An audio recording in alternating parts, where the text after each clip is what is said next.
Bienvenue pour cette conférence sur les études en STAPS et en sciences de l'éducation. Je vais vous présenter nos intervenants. Nous avons Madame Graal, qui est la doyenne de la faculté de STAPS, et Monsieur Paugeant, qui est le responsable, vous m'arrêtez si je dis des bêtises, tu m'arrêtes si je dis des bêtises, qui est le responsable de la licence sciences de l'éducation et du département de sciences de l'éducation ici à l'UBO. Et puis nous avons Marie qui est avec nous aujourd'hui et qui va nous présenter, qui va apporter son témoignage sur les études qu'elle fait en sciences de l'éducation sur un parcours spécifique qui est le parcours de le PPPE que M. Paugeant vous présentera tout à l'heure.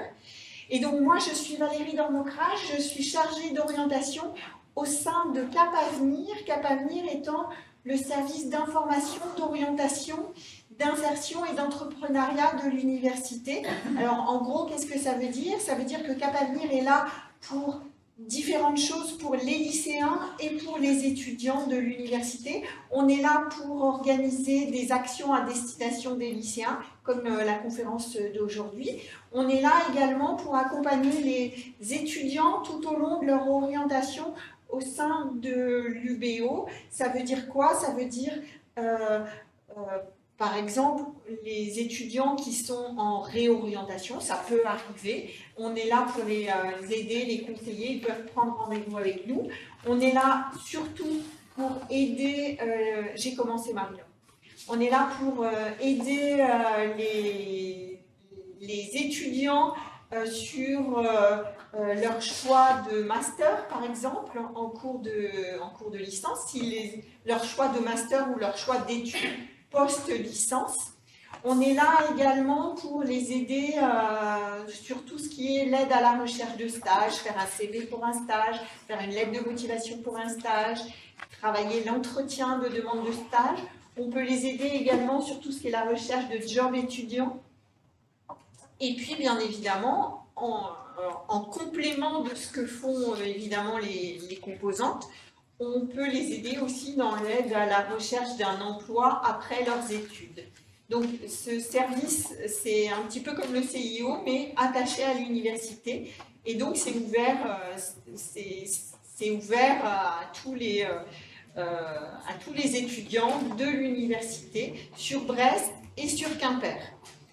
Voilà, donc je vous présenterai en fin de séance le site de Cap Avenir, comme ça vous verrez qu'il y a une rubrique à destination des lycéens et puis il y a une rubrique qui en général plaît beaucoup aux parents sur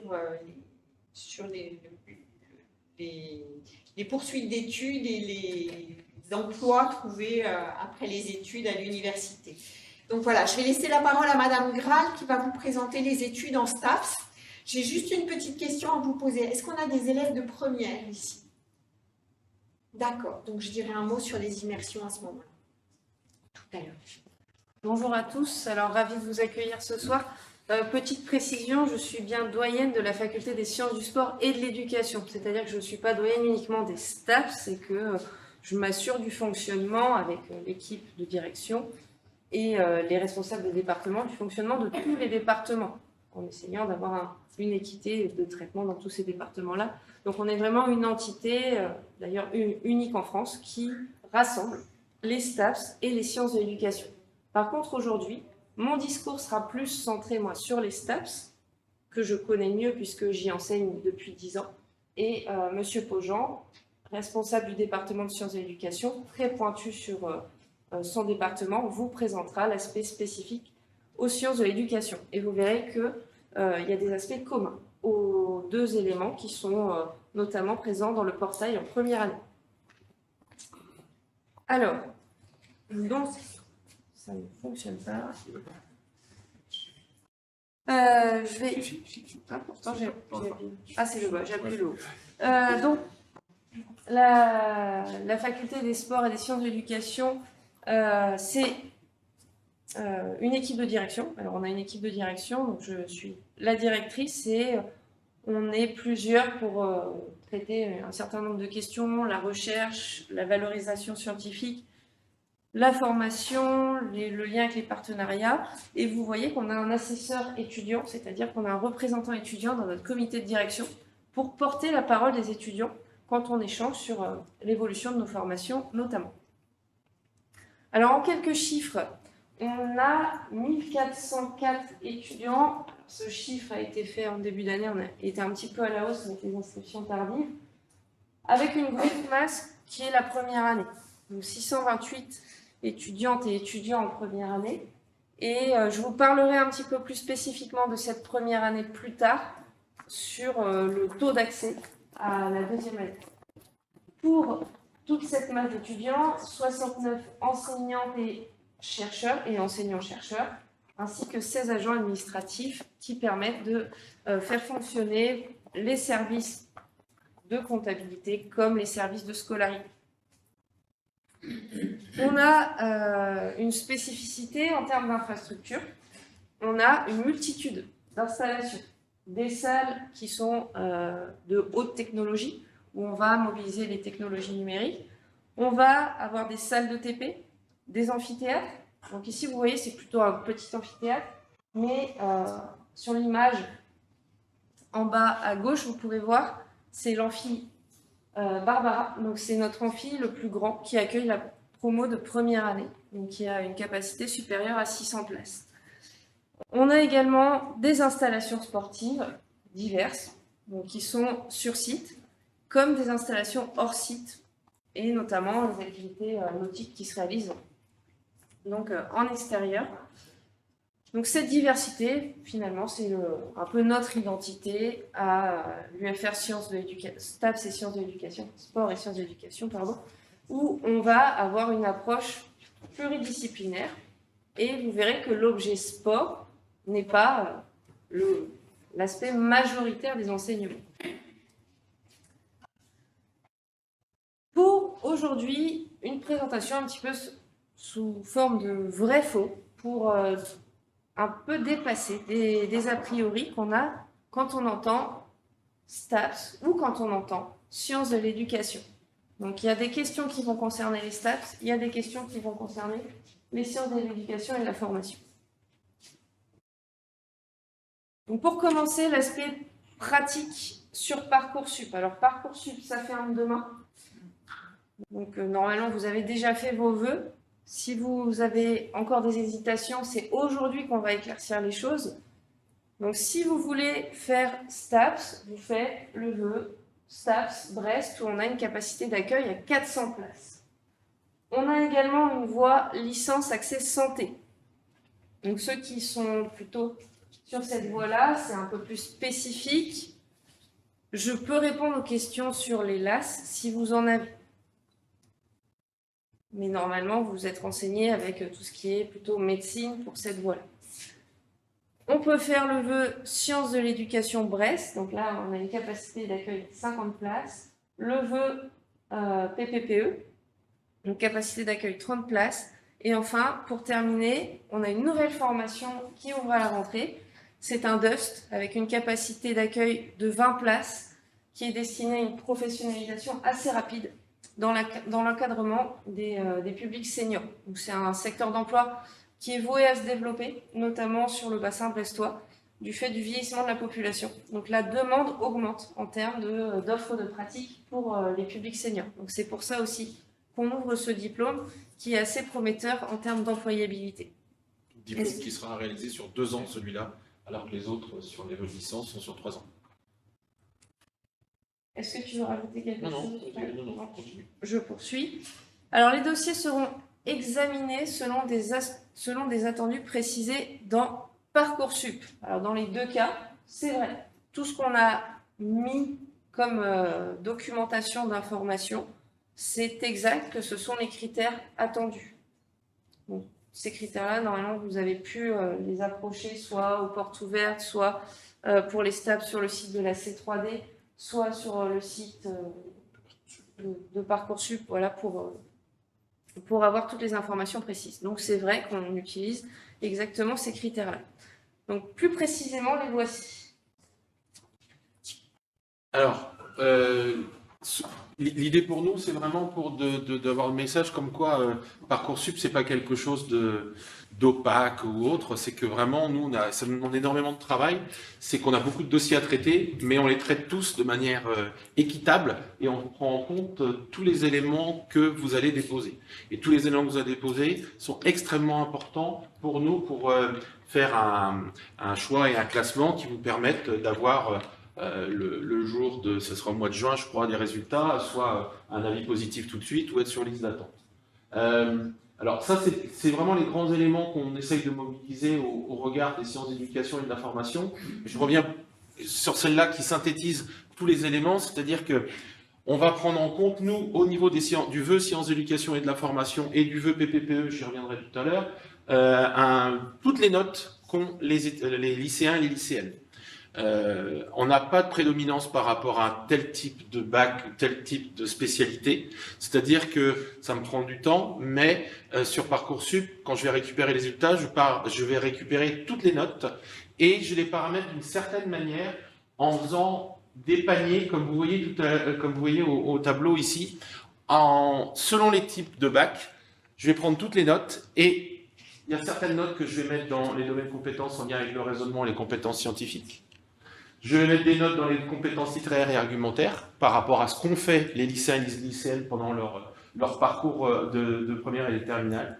Les domaines de compétences en lien avec l'activité, l'ouverture culturelle, tout ce qui est les options, l'éducation physique et sportive, et aussi, et ça c'est important, le domaine de l'investissement associatif et des responsabilités, c'est toutes les parties que vous allez renseigner sur Parcoursup où on vous demande d'écrire un tout petit peu. Alors vous n'allez pas écrire pour demain, vous savez que pour demain, vous avez juste, entre guillemets, à sélectionner les formations que vous voulez, et je crois que c'est jusqu'au 4 avril après que vous pouvez renseigner toute cette partie-là avec votre lettre de motivation et les éléments qui sont liés à toutes les commandes où vous allez devoir écrire. Petit conseil aux lycéens et aux lycéennes, l'intelligence artificielle c'est super, mais on n'est pas nouille.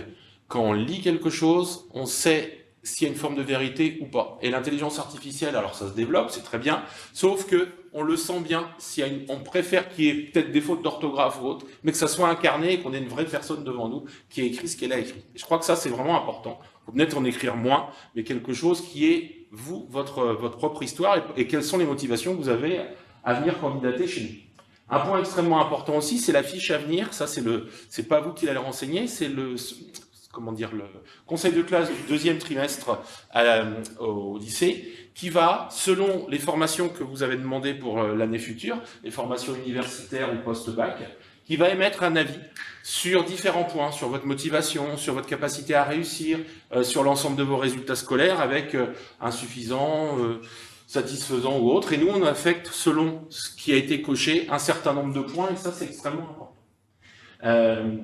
Je reviens juste sur un élément sur le domaine des compétences en lien avec la créativité et l'ouverture culturelle.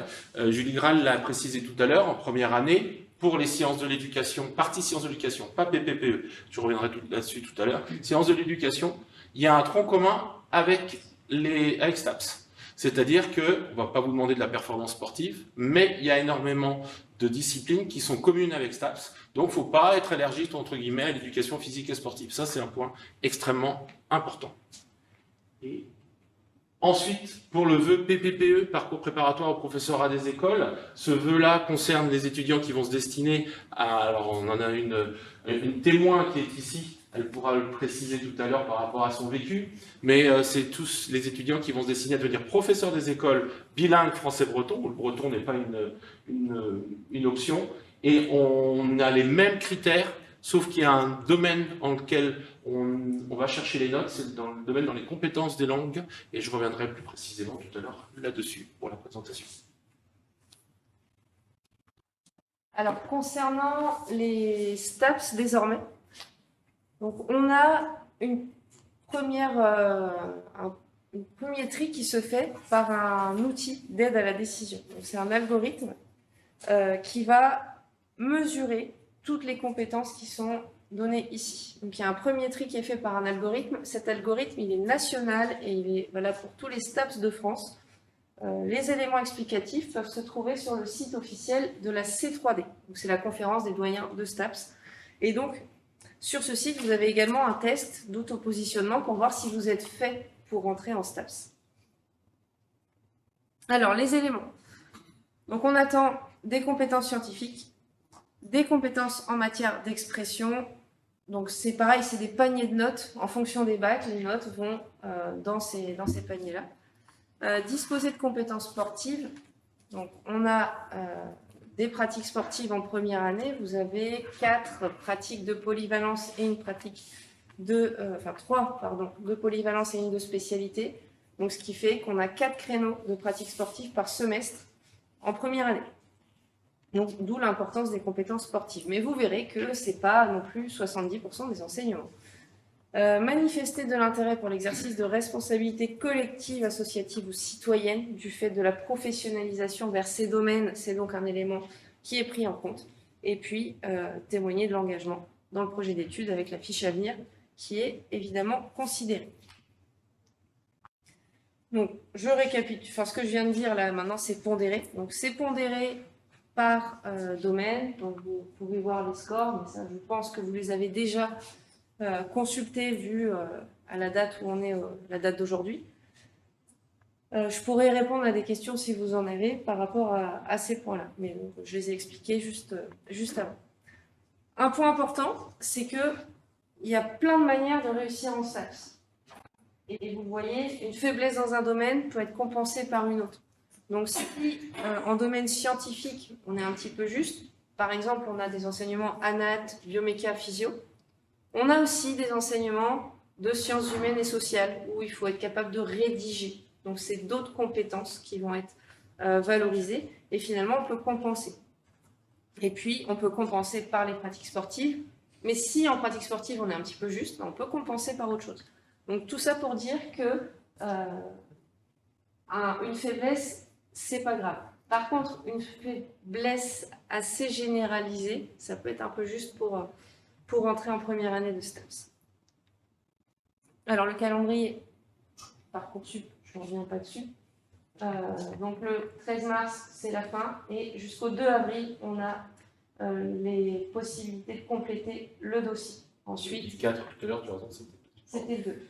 Et ensuite, c'est à nous de bosser. Donc là, on a, nous, 2 mois pour nous organiser. Donc, j'ai oublié de préciser, donc première phase, nous, on va avoir l'algorithme qui trie les dossiers. Et ensuite, on se répartit en commission les dossiers à étudier. Et puis, on fait un nouveau classement après l'algorithme. Mais évidemment, on prend les critères qui ont été présentés juste avant. Tout ça pour avoir vos réponses donc le plus rapidement possible entre le 2 juin et le 10 juillet. On continue maintenant avec les a priori. Vous pourrez voir que sur STAPS et pas STAPS-LAS, attention, on a des WICI. Donc WICI, ça veut dire qu'il y a un accompagnement personnalisé qui est proposé une fois entré en première année. Cet accompagnement, il prend la forme de cours de 2 heures de soutien en français et en anglais au 2e semestre. Donc ça, ce sont des possibilités, mais ce n'est pas obligatoire parce qu'on n'a pas les moyens humains pour le mettre en place pour tous les WICI. Donc c'est simplement une proposition d'aide pour l'accompagnement personnalisé. Et on le retrouve que pour STAPS. Donc pas en sciences de l'éducation et de la formation et pas en STAPS-LAS. Et ce n'est pas prévu pour les DUST non plus. Donc je ne détaille pas les éléments de WICI. Donc, si vous avez des questions, on pourra revenir là-dessus. Donc, ça, ce sont les éléments de réussite qu'on met en place pour accompagner ceux qui ont eu un WICI. On peut construire progressivement son parcours de formation. Alors, c'est-à-dire que je rentre en première année et je vais peut-être changer d'avis. Eh bien, c'est vrai. Et on va voir pourquoi. Et nous, on est assez fiers de ça parce que finalement, c'est la richesse de notre structuration, où on offre des ponts à un étudiant qui changerait d'avis. Et ça, on y tient vraiment absolument, et il n'y a pas que nous, il y a aussi des politiques plus hautes, de politiques de formation UBO, où on ne veut pas qu'un étudiant n'ait qu'un seul chemin, et qu'à la sortie de sa licence, finalement, il ne peut plus faire grand-chose parce qu'il n'y a pas eu assez de ponts. Notamment quand on se destine professeur à des écoles, et puis on change d'avis, vous verrez que la richesse en sciences d'éducation et formation, c'est qu'on peut bifurquer vers plein d'éléments. Et même, on commence en L1 STAPS et on se dit, finalement, les sciences de l'éduc, ça a l'air vachement bien, j'ai envie d'y aller. Ben, c'est possible, vous allez voir. Vous allez voir parce qu'on a un tronc commun en première année. Ça s'appelle un portail. Vous allez rentrer dans le portail commun STAPS, sciences de l'éducation. Donc vous aurez des cours qui sont pareils pour tous, à quelques exceptions près. Donc on appelle le tronc commun, vous voyez là on a licence 1, S1, S2, S3. Donc première année, puis premier semestre de la deuxième année. On appelle ça le tronc commun. Il va être très important, S1, S2, se réduire au S3. Donc il y aura moins, on appelle ça des unités d'enseignement. Il y aura moins d'unités d'enseignement qui seront communes en S3, mais on en a toujours. Donc on pourra les illustrer ou répondre à vos questions tout à l'heure. Donc les étudiants de première année sont tous mélangés dans l'amphi Barbara pour la plupart des cours. Alors pour les PPPE, un tout petit peu moins. Et On en parlera tout à l'heure. on en reparlera tout à l'heure. Donc ensuite, à l'issue de la première année, on demande de faire un choix d'orientation. Ce choix d'orientation, c'est soit je vais en STAPS, donc je suis en L1 STAPS, je confirme, je vais aller en L2 STAPS, et je vais choisir mon parcours. Donc soit le parcours APAS, activité physique adaptée santé, soit éducation motricité, entraînement sportif ou management du sport. On n'a pas notre DUST ici, il n'y a pas de transversalité. Pour le moment, c'est en construction. Normalement, il y en aura, mais on ne peut pas vous dire parce qu'on n'a pas le recul. Et si je suis en STAPS, je peux aussi choisir d'aller en sciences de l'éduc. Il suffit de faire une lettre de motivation. Et après, c'est à l'appréciation. Mais en général, si le projet est motivé, on est là pour laisser la chance aux étudiants de s'épanouir dans leur formation. Et si je rentre en sciences de l'éducation, je peux aller Sur 3, il y a 2, et inversement, oui. je peux aller en STAPS, ou alors je reste en sciences de l'éducation, et là, il y a deux options. Donc, les deux options, je te laisse. Oui, alors, il y a 3 parcours, mais c'est vrai que sur le parcours PPPE que je présenterai tout à l'heure, spécifiquement, c'est un peu spécifique parce qu'il y a des apprentissages spécifiques. Mais autrement, les étudiants vont pouvoir choisir entre école et enseignement et éducation et formation. École et enseignement, c'est plutôt les gens qui vont se destiner vers les parcours professeurs des écoles ou de CPE, conseiller principal d'éducation dans les établissements scolaires du second degré. Et éducation et formation, là, c'est extrêmement large. On va être à la fois sur l'éducation populaire, la formation d'adultes, l'ingénierie pédagogique, du médico-social. Et là, on a une multitude de possibilités avec des étudiants qui construisent leur parcours. Et je illustrerai tout à l'heure par des masters qui peuvent choisir à l'issue de ce parcours, qui montrent qu'à un moment donné, ce n'est pas juste restrictif sur les métiers de l'enseignement quand vous choisissez les sciences d'éducation. Puis je pourrais répondre aussi à vos questions sur la richesse des débouchés en STAPS, puisque là, par exemple, si on prend éducation et motricité, souvent c'est associé à la préparation au métier de professeur de PS, sauf que dans ce parcours, il y a des possibilités de s'orienter aussi vers l'enseignement dans les collectivités territoriales. Bref, il y a plein de richesses, il y a plein de possibilités de s'orienter en STAPS. On montrera un tableau d'exemple de métiers tout à l'heure. Et puis en troisième année, logiquement, on confirme. Là, c'est plus dur de changer de parcours de la deuxième vers la troisième année. Parce qu'on a eu au semestre 4 beaucoup plus d'enseignements spécifiques. Et donc, en général, les étudiants poursuivent de la L2 vers la L3, même si on a déjà vu des réorientations possibles qui là se décident au sein de commissions aussi au niveau des enseignants. Et puis, encore plus loin, là on est peut-être loin de vos préoccupations, mais certains ont peut-être déjà des idées très précises. Après la licence, possibilité d'aller vers les masters qui ont leur propre modalité de sélection. Donc en général, pour aller dans un master, il faut avoir la licence qui correspond pour pouvoir être admis. Donc j'ai l'exemple en EOPS, c'est optimisation de la performance qui est centré sur, ici on n'est plus sur une culture prépa mentale, il faut une licence entraînement sportif. On ne peut pas y rentrer avec une licence management du sport. Donc il faut bien se renseigner sur les masters, mais là vous avez qu'à pas venir aussi qui vous êtes quand vous êtes en licence pour anticiper finalement la suite.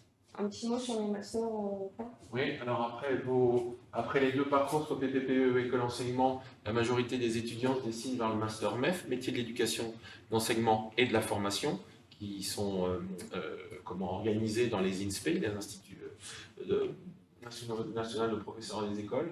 Et puis éducation et formation, alors là on vous a mis un exemple, mais c'est parce que c'est l'exemple qui correspond à chez nous. C'est qu'on a aussi, après la licence de sciences d'éducation, et surtout pour les étudiants qui étaient en éducation et formation, un master spécifique qui est dans notre université et dans notre UFR, qui est le master MFAPI, métier de la formation pour adultes et pédagogie innovante. Donc des métiers, un master qui prépare à tout ce qui est formateur d'adultes, ingénierie pédagogique, ingénieur de recherche, concepteur de formation. Donc on a 18 places par an aussi dans ce master. Mais il y a une multitude de masters possibles après, mais là on vous a mis des exemples qui étaient liés à notre UFR. Et puis pour terminer avec le dernier bandeau qui est tout petit, on peut aller encore plus loin et poursuivre en doctorat, donc en thèse. Mais en général, quand on est en terminale, on ne sait pas encore ce que c'est la recherche. C'est peut-être un peu tôt pour en parler. Mais ça, c'est pareil, ça se construit au fur et à mesure du parcours universitaire. Alors, a priori, qui concerne les stages, la pratique sportive occupe 50%, plus de 50% de l'emploi du temps. Donc vous avez bien compris que c'est faux, par rapport à ce que je disais tout à l'heure. On est plutôt aux alentours de 25%. Donc ça veut dire que dans l'emploi du temps, j'ai un quart de cours où je suis en pratique sportive. C'est un peu moins pour sciences d'éducation et de la formation, mais il y en a. On verra avec l'emploi du temps type tout à l'heure. Alors, suis-je prêt à rentrer à la faculté des sciences du sport et de l'éducation? Ça, c'est le test de positionnement pour les STAPS dont je vous parlais tout à l'heure, qui est sur le site de la C3D. Donc ça, c'est valable que pour les STAPS. Donc vous pouvez aller, le lien est sur notre site internet, mais vous pouvez aller passer ce test. Donc retenez, site de la C3D, où vous aurez ce test d'auto-évaluation. Qui est un test anonyme. Anonyme avec un profilage selon vos compétences. Ensuite, autre a priori, la première année est facile à réussir. Eh bien, c'est faux. Alors, je ne suis pas là du tout pour vous décourager. Hein. C'est simplement pour vous dire que c'est une adaptation, c'est un saut dans la vie universitaire. Et il y a tout un tas de facteurs qui font que la première année peut être difficile. En soi, avec une motivation forte, une méthodologie de travail, je vais vous dire qu'elle n'est pas difficile. Ceux qui sont très motivés à passer en deuxième année et qui s'investissent réussissent. Par contre, ce qui se passe, c'est que on arrive en première année, il faut s'acculturer à la vie universitaire. Et là, il y a très peu d'accompagnement, malheureusement. On essaye d'en mettre en place pour les UIC. On fait avec nos moyens. Mais c'est pas facile de se dire, tiens, il faut que je travaille. Vous verrez sur l'emploi du temps, il y a beaucoup de temps libre. Et c'est ça le piège, c'est qu'en fait, c'est du temps libéré pour travailler les cours. Et c'est pas du temps libre pour se reposer. Donc c'est ça qui est difficile. Après, il y a le fait qu'on a envie de finalement changer d'orientation. Et le fait qu'on aille dans une autre université. Donc dans les chiffres, on a finalement seulement 38,72% de nos L1 qui sont dans nos L2. Exemple d'emploi du temps, qui me permet de rebondir sur ce que je viens de dire par rapport au temps libre, qui est du temps de travail personnel. Vous avez donc un emploi du temps type sur un groupe tronc commun de première année. Donc vous aurez des TD. Alors par exemple, méthodologie de travail universitaire. Oui, je me permets. Est-ce qu'on peut juste préciser TD, cours magistraux? Oui, pardon. Alors, les TD, travaux dirigés, vous êtes en petit groupe, maximum 40. TP, plus petit groupe, maximum 20. Cours magistraux, toute la promo ensemble, dans l'amphi. Et donc, vous aurez ces 3 formats de cours, quel que soit votre parcours, que ce soit STAPS ou sciences d'éducation. Alors là, c'est un emploi du temps STAPS. On verra la différence avec sciences d'éducation. Donc, méthodologie de travail universitaire, c'est justement pour vous apprendre à utiliser les outils, votre NT, essayer de comprendre comment il faut vous organiser. Puis, cours de boxe, temps de travail personnel, TD d'anatomie, biomécanique, physiologie, qui applique des éléments vus en cours magistral. Ensuite, analyser les pratiques sportives et éducatives par les sciences humaines. C'est, pour simplifier, c'est de la psychologie. donc de la psychologie, en CM. Là, il y a une erreur parce que nos cours terminent en général à 17 h pour que les étudiants soient libérés pour aller au SUAP, service universitaire des activités physiques et sportives, c'est-à-dire que vous êtes libérés pour pratiquer d'autres activités. Ensuite, le mardi, vous avez encore une fois analysé les pratiques sportives et éducatives par les sciences humaines parce qu'on a une approche de psycho, on a aussi de la socio, on a des approches type plus didactique, pédagogie, mais non, ça c'est construire des méthodes pédagogiques qu'il y a le jeudi matin. Ensuite, vous avez de la gymnastique, donc en L1 c'est classique, donc tout le monde fait de la gym. Puis un CM, éprouver une expérience corporelle de performance. C'est quoi? Alors c'est un peu du charabia. En gros, c'est la théorie du cours d'athlétisme. Après, les intitulés sont parfois complexes à comprendre, mais une fois qu'on est dedans, c'est plus facile. Puis je déroule, CM le mercredi, travail personnel, et j'ai oublié spécialité sportive. Il y a un choix à faire sur 16 sports, et dans la semaine, ça représentera un volume d'1h30. Et vous voyez que les créneaux, il y en a plein, ils sont mis là, parce que comme c'est mutualisé, on est obligé de les étaler. Donc ça veut dire qu'aussi bien, mardi après-midi, c'est du temps libéré. Si c'est là votre créneau de spé, ça veut dire que c'est le jeudi matin qui sera plutôt votre temps libéré. Et vous voyez, jeudi, vendredi, 2 après-midi de travail personnel. Donc ça vous donne un aperçu du temps, finalement, où le travail personnel est important. Sciences de l'éduc. Alors, en sciences de l'éducation, vous allez avoir des cours en commun, comme on l'a dit dans le cadre du tronc commun. Vous allez avoir des activités physiques et sportives. Tout à l'heure, Julie Graal parlait de 3 activités physiques et sportives pour les STAPS. Pour les sciences de l'éducation, par semestre, c'est juste, entre guillemets, une activité physique et sportive. Donc en première année, c'est gym et cours d'orientation. En fait, dans cette partie où il y a des activités physiques et sportives pour les STAPS, nous, on a des enseignements spécifiques en sciences de l'éducation, que je vous présenterai tout à l'heure, sur différents cours, où là se retrouvent sciences de l'éducation et PPPE sur des cours vraiment spécifiques sciences de l'éducation, qui sont détachés là, du tronc commun de STAPS. Vous voyez beaucoup de... Alors là, c'est un exemple type, c'est pas pour ça que le vendredi après-midi, tout le monde a un travail personnel.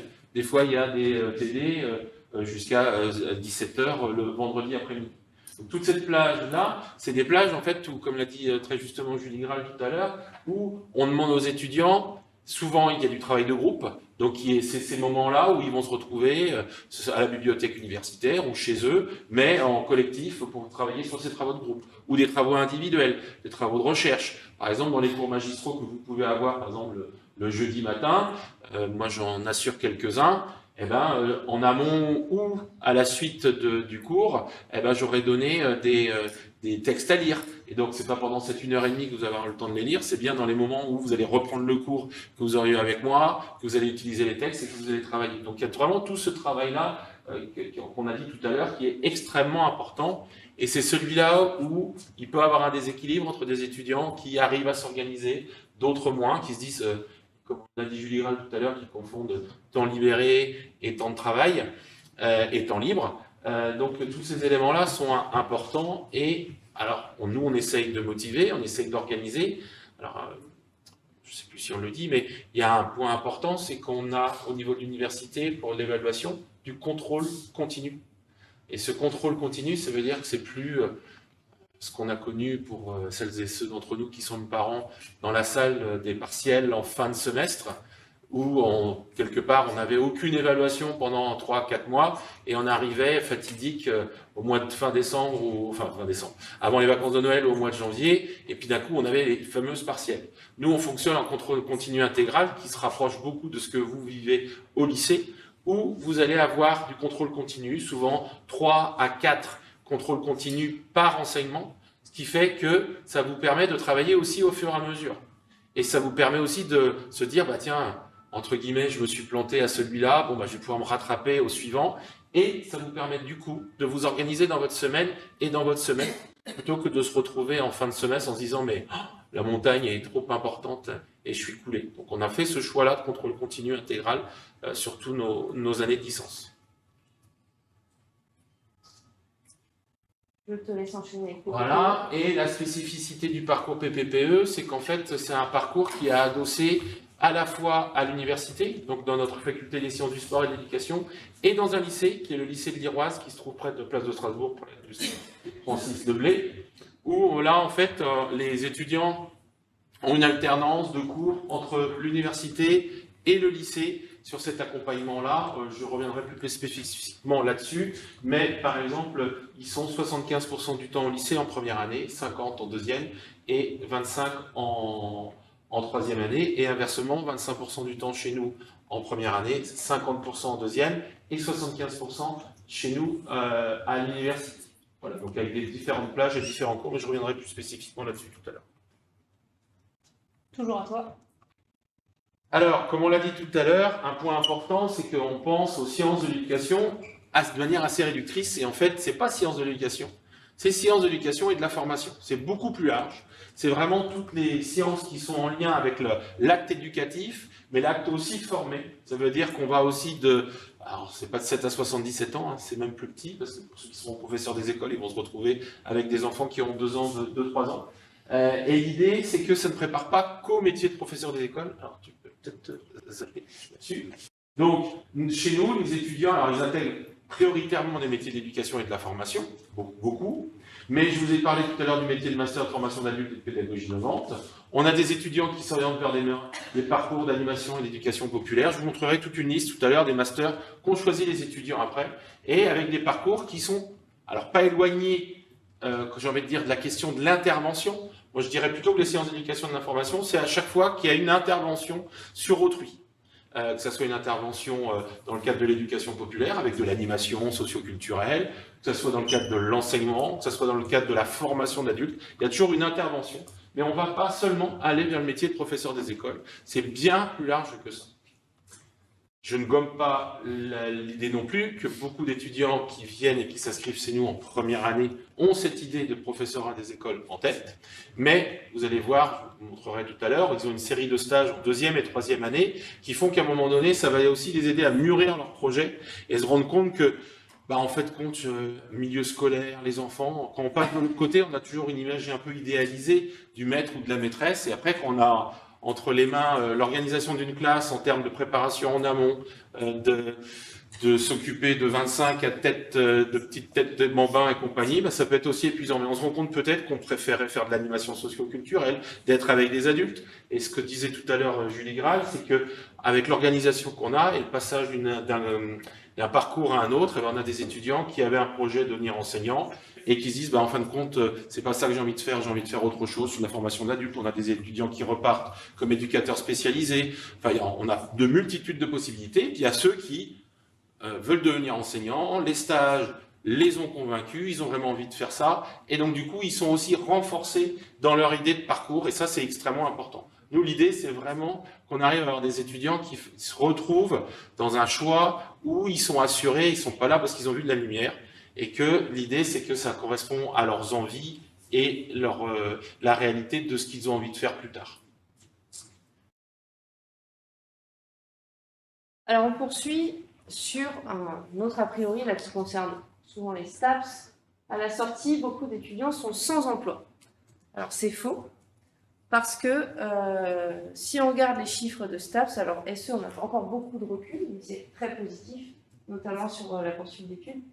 On a sur les emplois côté STAPS, après une licence, 84% sont professionnalisés. Alors, c'est une enquête nationale, avec beaucoup de résultats, donc c'est une enquête qui est solide. Et après un master, 91% sont professionnalisés. Vous voyez, 68 372 étudiants STAPS en France. Et donc, comme je vous ai dit, c'est une masse de données très importante menée par la C3D.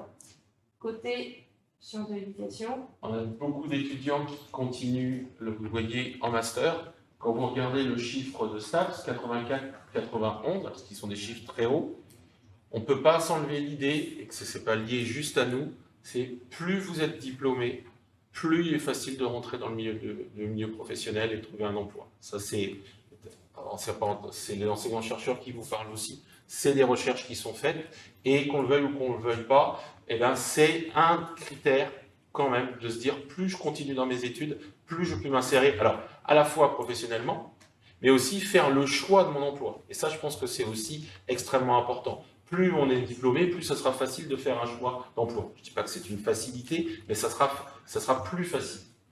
Donc vous voyez, nous, en fait, on y continue énormément. Alors, vous voyez que le chiffre est impressionnant, le nombre d'étudiants qui continuent à l'UBO. Il est près de 70% chez nous. Alors c'est une particularité, c'est que s'ils s'inscrivent en master MEF, métier de l'éducation et de la formation, comme je vous ai dit, ils vont à l'INSPE, mais ils peuvent aller à l'INSPE à Quimper, à Brest, à Rennes. Sauf qu'il y a une particularité bretonne, c'est que tous les INSPE, même s'ils sont à Rennes, ils font partie de l'Université de Bretagne occidentale de Brest. C'est des choix politiques qui ont été faits à un moment donné. Et donc c'est pour ça qu'en fait, même si vous êtes à l'INSPE de Rennes, eh ben, vous ferez partie de l'Université de Bretagne occidentale. Vous aurez une adresse unif-brest. Ça veut dire que vous faites partie. C'est pour ça que le taux est extrêmement important. Vous voyez que 93% des étudiants de l'année de 2024 avaient, donc c'était 2023 parce que c'est N-1, avaient continué en master après notre licence. Donc avaient aussi réussi à rentrer en master, parce que vous savez que là vous allez vivre Parcoursup. Les étudiants qui sont en licence vont vivre mon master, parce que maintenant il y a une plateforme qui existe depuis 2 ans, 3 ans, 3 ans. Qui est entre guillemets de la même organisation que Parcoursup, où vous déposez vous faites des vœux, vous déposez vos dossiers, et on instruit aussi ces dossiers. Donc ça veut dire que tout le monde n'est pas pris en master. Il y a aussi là un coup près, enfin une petite une limite, et vous voyez que là quand même 93% de nos étudiants continuent. Donc ça veut dire que cette licence est aussi reconnue pour pouvoir continuer des études post-licence. C'est important aussi à savoir. Alors, des exemples d'emploi, donc le secteur est très large. C'est aussi ce qui explique pourquoi beaucoup trouvent un métier directement après la licence ou directement après le master, sachant qu'en général, c'est lié au stage qui a été réalisé. Donc, on a la formation d'adulte, on l'a évoqué, donc plutôt lié au parcours sur l'éducation et de la formation. Enseignement, on a à la fois professeur des écoles, CPE et professeur de PS. Alors, il faut savoir que certains deviennent professeurs des écoles en étant passés par la licence éducation motricité, puisqu'après, on peut rebifurquer en master MEF, premier degré, avec n'importe quelle licence. Certains vont vers les métiers de la santé en lien avec le parcours activité physique adaptée et santé. Les métiers de la sécurité, en général, c'est des concours annexes, mais qui encouragent le fait de faire une licence entraînement sportif. On peut travailler dans le loisir et le tourisme, plutôt en lien avec la licence de management du sport. L'entraînement sportif, logique, le parcours qui va avec. L'animation sportive, donc on en parlait, on peut être animateur socio-culturel, avec là une diversité de possibilités, quelle que soit la licence qui est prise. Les domaines de l'insertion sociale, notamment avec le parcours éducation et formation, puis management logique, le parcours management, et recherche. Donc quand on va plus loin que le master, où on peut, après un doctorat, devenir enseignant-chercheur ou ingénieur de recherche. Donc voilà, en gros, les secteurs principaux d'emploi des étudiants qui font STAPS et sciences d'éducation et formation. Alors, autre chose qu'on propose, c'est accéder à un institut de formation en kinésithérapie via la filière STAPS. Donc, c'est vrai, et on a beaucoup de demandes à ce sujet. Pour préciser, donc, il faut prendre la L1 classique. Il ne faut pas prendre la LAS, licence accès santé, c'est un autre concours. Le concours kiné de STAPS, qui propose 16 places et qui est propre au STAPS, c'est la L1 STAPS. Je répondrai à vos questions tout à l'heure à ce sujet. Mais donc, c'est aussi une voie qui est assez demandée. Chaque année, on a, on va dire, 180, 200 étudiants qui viennent en L1 pour ces 16 places. Donc, c'est assez demandé. Pour ce concours-là, donc ce qui se passe, on rentre en L1 STAPS classique. Si on est en LAS, c'est fichu, on passe le concours LAS. C'est un autre concours. On s'inscrit en septembre, puis en février, il faut avoir eu 13 de moyenne au premier semestre de STAPS pour pouvoir concourir. Concours qui a lieu fin avril. Donc en gros, on a 70 étudiants qui vont aller au concours pour les 16 places, avec l'admission donc prononcée début juillet. Et ceux qui échouent en première année peuvent retenter leur chance en deuxième année. Donc le concours présente 2 épreuves, donc qui sont vraiment préparées spécifiquement par les étudiants du concours kiné. Il y a des éléments qui sont communs avec les enseignements de STAPS, mais il y a des choses à faire en plus, donc c'est du boulot supplémentaire, avec une épreuve qui demande d'aller faire des cours en médecine.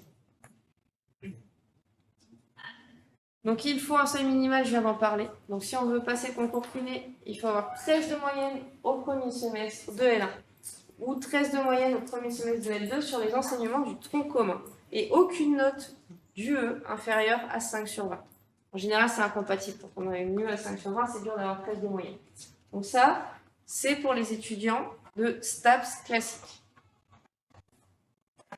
Parce que le concours kiné STAPS LAS, il est différent. LAS, c'est la licence accès santé.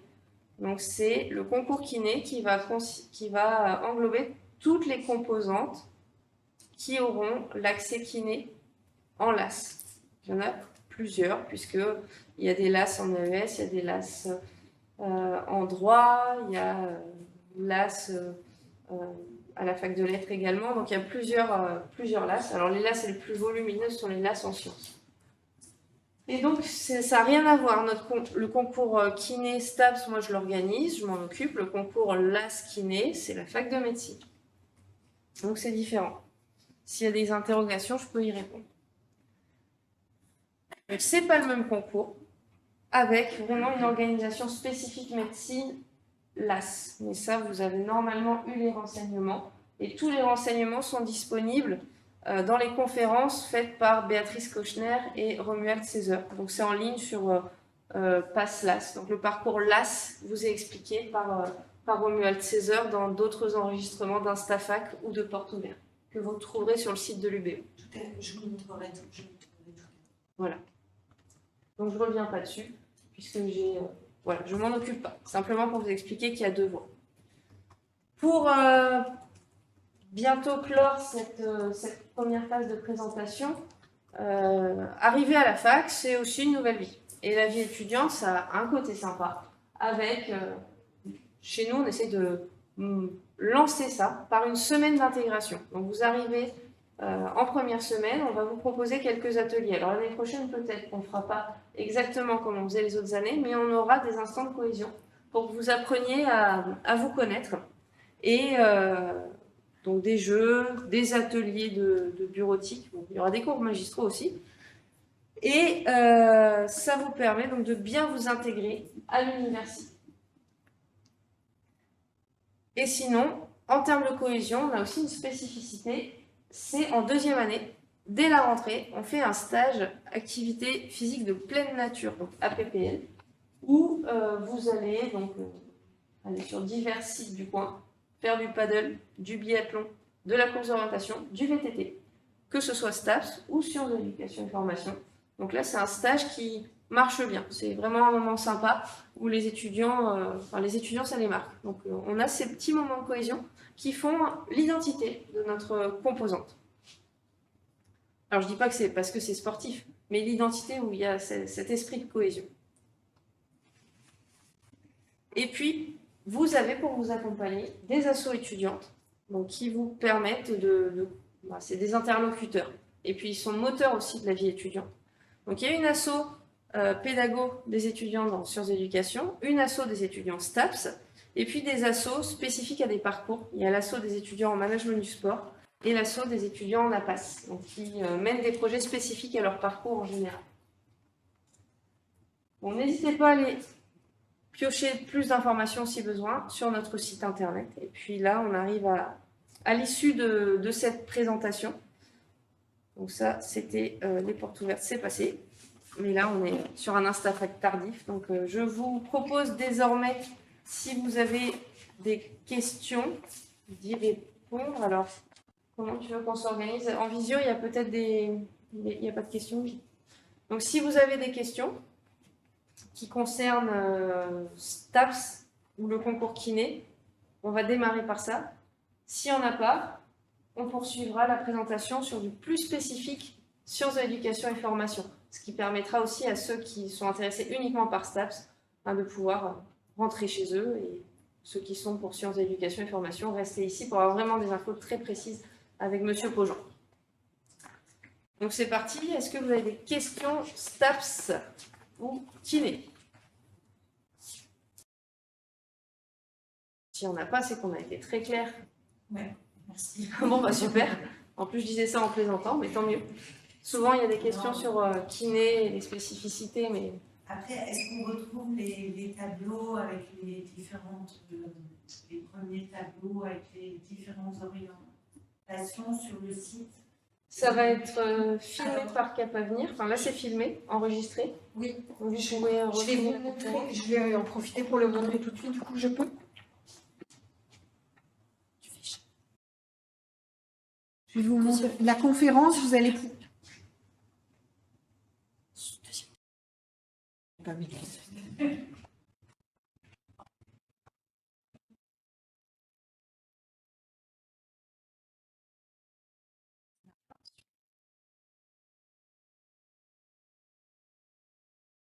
Bien faire, Marc. Ça y est. Donc là, vous êtes sur le site de Cap Avenir et vous voyez, il y a une rubrique qui s'appelle lycéens futurs étudiants. Et dans cette rubrique lycéens futurs étudiants, vous retrouvez différentes choses dont je vais vous parler tout à l'heure, mais vous allez notamment retrouver les conférences Instafac en replay. Et donc la conférence d'aujourd'hui, vous allez pouvoir la retrouver avec les PowerPoint d'ici une semaine à peu près. Voilà, vous retrouverez tout ça. Merci.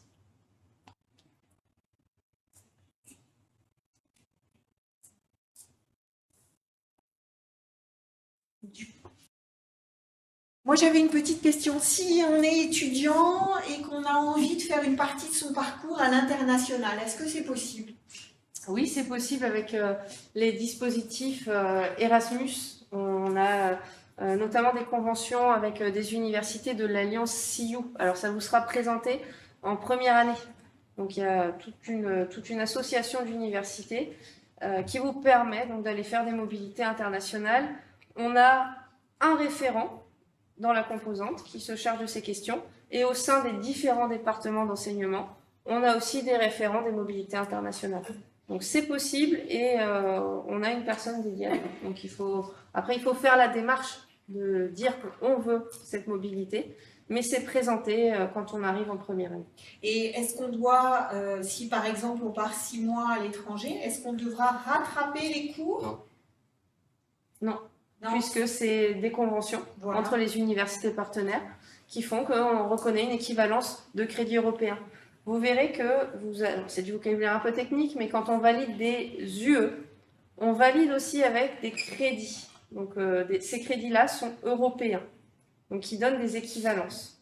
Et par diplôme, pour avoir un diplôme, on doit avoir un certain nombre de crédits. Une licence, c'est 180 crédits et qu'on appelle ECTS. C'est le mot que vous allez rencontrer. Et en fait, une année, c'est 60 ECTS et un semestre, c'est 30 ECTS. Ce qui veut dire que si un étudiant part à l'étranger faire ses études, ça peut être 1 an, donc il fera 2 semestres, il va devoir valider 60 ECTS dans l'université où il est. Donc nous, on est vigilants sur ce qu'ils vont choisir. Et en fait, quand un étudiant part en mobilité internationale, en amont, il va de lui-même aller voir les cours qui sont proposés dans l'université dans laquelle il veut aller. Il va choisir ses différents cours, va se débrouiller pour que la somme par semestre soit de 30 ECTS, parce que chaque enseignement lui associe un nombre de crédits. Et nous, à l'université, on va vérifier au sein de ce qu'on appelle le Learning Agreement, c'est-à-dire en fait le contrat pédagogique, si ça tient la route. C'est-à-dire si les cours que l'étudiant a choisis sont de manière globale en accord avec la formation qu'on propose. Donc du coup, un étudiant par exemple qui part sur un semestre, il va partir sur ce semestre-là, passera les examens dans l'université d'accueil, nous on récupérera les notes et en fonction des notes qui sont proposées de ces CTS, on lui validera son semestre, il n'aura pas d'autres examens à passer. Donc la possibilité de c'est partir une demi-année, une année. Nos étudiants partent souvent en troisième année. Ils peuvent aussi partir en deuxième année. Nous, en sciences de l'éducation, on a des étudiants qui sont partis à Chypre, à Stockholm, en Norvège. On a aussi des étudiants qui partent au Canada, à Québec. On a quelques relations avec des universités québécoises, surtout sur l'enseignement. C'est que c'est un lieu, le Québec, qui est très porté et porteur. Donc on a des étudiants qui partent tous les ans en sciences de l'éducation. Sur 45 à 50 étudiants, on a à peu près, là en ce moment on en a 5 à 8 étudiants qui partent à l'étranger, soit sur un semestre, soit sur 2 semestres. Donc c'est aussi une possibilité. Alors c'est vrai qu'on a des étudiants qui partent souvent qu'un semestre au premier semestre de L3, parce que comme je vous ai dit, il y a mon master maintenant, il faut revenir en France, faire son dossier, autre, ça, voilà. Mais selon toutes ces possibilités, il y a une possibilité de partir à l'étranger, ce qui est une réelle occasion pour les étudiants. Oui, il y a une question là-bas. Oui, j'ai une question par rapport aux stages qui sont faits en L2. Est-ce que les stages sont possibles à l'étranger ou c'est fait dans le pays? Ça dépend ce que vous allez choisir, mais les stages, nous, on les propose dans le cadre de nos cours. Donc en fait, alors ce sera une possibilité peut-être de faire des stages à l'étranger. Ça dépendra en fait des cours que tu auras choisis à l'étranger. D'accord? Et les stages que nous, on propose, en fait, c'est une des particularités aussi, que ce soit STAPS ou sciences de l'éducation, c'est que dès la deuxième année, vous avez des stages de pré-professionnalisation. Ce stage de pré-professionnalisation, il est important parce qu'il permet de faire du lien entre ce qui se dit à l'université et ce qu'il y a sur le terrain. Et le lien est important parce qu'on pourrait penser toujours théorie, pratique. On essaye de dépasser ces questions-là, c'est-à-dire à un moment donné, comment ce qu'on apprend à l'université va nous permettre d'avoir une grille de lecture, d'éclairer les questions qu'on se pose quand on va sur le terrain, et inversement, les questions qu'on se pose sur le terrain, on peut le ramener aussi à l'université pour essayer de se poser des questions. Et alors ces stages de pré-professionnalisation, ils sont extrêmement importants parce que, pour plusieurs raisons, ils vous permettent de vous, comme je disais tout à l'heure, de se dire, est-ce que j'ai bien choisi ma filière ? Parce que ces stages sont en accord avec le parcours que vous êtes en train de choisir. Donc ça permet de vous contenter ou de vous dire, bah tiens, c'est peut-être pas tout à fait ça que j'ai envie de faire. Ça permet aussi, je ne le cache pas, d'avoir un bon dossier pour entrer en master. Parce qu'en fait, les stages de pré-professionnalisation, toutes les universités ne le proposent pas. Et c'est vrai que c'est un élément assez porteur aussi pour nos étudiants de se dire, bah, pendant 2 années sur mes 3 années de licence, j'ai réalisé des stages. Et puis, c'est pas des mini-stages, entre guillemets. C'est-à-dire que en sciences de l'éducation et de la formation, en deuxième année, en éducation et motricité aussi, c'est la même chose. C'est tous les vendredis après-midi, de début novembre jusqu'à mi-mai. Donc, vous voyez que c'est quand même une période longue. Un stage filé où, que ce soit en éducation et motricité ou en sciences d'éducation et de l'information, les étudiants par 2 ou par 3 vont dans des classes d'enseignement primaire assurer l'éducation physique et sportive. Donc ça leur permet d'avoir un regard très long sur le développement d'enfants entre novembre et mai. Ça leur permet de travailler ensemble, d'avoir des tuteurs et tutrices dans les classes dignes de ce nom. Et après, en troisième année, les étudiants, pour nous en sciences d'éducation et de l'information, qui sont intéressés pour continuer, ils vont continuer ces stages en école. Mais ceux qui sont partis sur le concours éducation et formation, alors là, c'est, j'ai envie de dire, open bar au niveau des stages, c'est-à-dire qu'il y en a qui vont se retrouver dans des MPT, dans notre service d'appui à la pédagogie au SIAM, comme ingénieur pédagogique, comme éducateur spécialisé, sur des associations différentes et pas pareil, entre guillemets, j'ai envie de dire, d'accompagnement de migrants ou autres. Enfin, on a pléthore de possibilités, et ce stage-là vous permet aussi de vous dire, bah tiens, voilà le choix que j'ai envie de faire et voilà le master que je vais pouvoir suivre. Et puis en STAPS, il y a toute une série aussi de stages, tu peux peut-être en... Oui, je peux compléter. Donc selon la filière dans laquelle vous allez vous diriger, le stage est forcément en lien avec les professionnalisations possibles. Donc en APAS, vous pouvez faire des stages dans les EHPAD, dans les IME, dans les centres de rééducation. Donc là, c'est à l'initiative de l'étudiant d'aller chercher son stage dans le domaine qui l'intéresse le plus en termes d'activité physique adaptée. Et c'est vraiment très important puisque ça dessine la trajectoire professionnelle. En entraînement sportif, les stages se font dans les clubs. Donc en deuxième année, avec forcément l'encadrement d'enfants. Et en troisième année, c'est plus libre. On peut aller sur un public ado. Et ça aussi, ça dessine les trajectoires. Parce que le fait de tisser des liens avec des clubs, après, on peut être recruté en tant qu'entraîneur ou préparateur physique dans ces clubs. Management du sport. Le stage en deuxième année se fait dans une structure d'enseignement. alors qu'en troisième année, il est plus spécifique aussi au parcours, et donc laissé libre au choix de l'étudiant pour mener à bien un projet. Donc, en management du sport, on fait beaucoup de conduite de projet. Voilà des éléments pour vous éclairer un petit peu sur ces stages qui sont au cœur de la formation. Alors, certains stages sont à l'initiative, comme tu le disais, de l'étudiant, et tous les stages en école c'est nous qui avons un partenariat et un conventionnement avec l'éducation nationale. Donc c'est nous qui plaçons les étudiants, il n'y a pas à chercher des stages quand vous êtes en sciences d'éducation et de l'information pour les écoles. Parce que c'est beaucoup plus simple pour nous et c'est un partenaire pour nous, l'éducation nationale. Donc on a conventionné avec eux. Alors, il y avait des questions? Oui. Non. Non, il n'y a que 2 chances. Donc les étudiants qui sont dans ce cas-là et qui veulent absolument faire kiné se réorientent souvent vers des formations à l'étranger. Alors la qualité des formations à l'étranger, on va dire c'est pas la même. Je ne veux pas non plus faire prosélytisme français, mais les formations à l'étranger, c'est parfois par tirage au sort, c'est très coûteux et le retour en France est parfois moins simple que dans les formations françaises, dans les instituts. Mais dans tous les cas, si c'est vraiment un projet très fort, il y a toujours des possibilités. Mais il n'y a que 2 chances. Dans tout le système PASS santé, c'est 2 chances, quoi qu'il arrive, quelle que soit la voie souhaitée. Il y avait une question là-bas aussi. Je crois que vous aviez une question, madame. Ah, J'ai cru que la voix de la mesdames aussi. Pas de souci. Est-ce qu'il y a d'autres questions concernant les STAPS? Alors, je pense que avant de libérer ceux qui sont plus intéressés par les STAPS, on va peut-être donner la parole à Marie. C'est ce que je propose. Voilà, parce que Marie, vous avez fait le tronc commun la première année. Alors moi je m'appelle Marie Boudec, je suis en 2e année de PPPE, donc je suis le parcours un petit peu particulier que M. Pojon a présenté. Donc moi j'avais qu'un cours en lien, enfin un cours que j'avais avec les STAPS, c'est le cours du jeudi matin sur la pédagogie, c'est construire des méthodes pédagogiques, donc c'était encore en lien sur la pédagogie. Donc moi j'ai pas trop l'expérience STAPS, mais j'ai quand même, je partage la même fac que les STAPS et les autres sciences de l'éducation. Je peux répondre si vous avez des questions sur la vie étudiante, sur ce qui se passe dans la fac.